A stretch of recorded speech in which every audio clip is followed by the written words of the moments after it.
की जेव्हा छत्रपती शिवाजी महाराज दक्षिण दिग्विजय आटोपन जेव्हा रायगडावरती आले,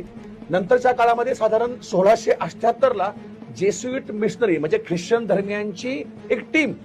त्या दक्षिणेमध्ये त्यांच्या कामानिमित्त त्या ठिकाणी गेली होती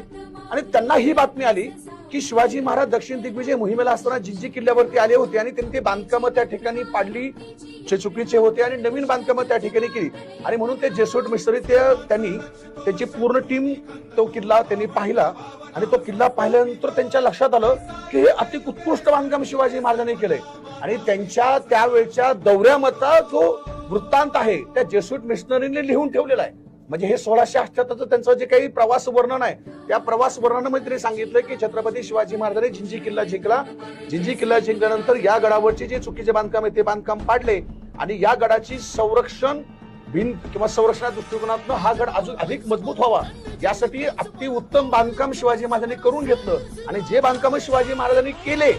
ते बांधकाम पाहता आम्हाला असं वाटतं की हे स्थानिक लोकांनी नाही तर युरोपियन लोकांनी बांधलं की काय असा आम्हाला प्रश्न पडतो. असे गौरवोद्गार बाहेरच्या देशातल्या लोकांनी शिवाजी महाराजांविषयी केलेला आहे.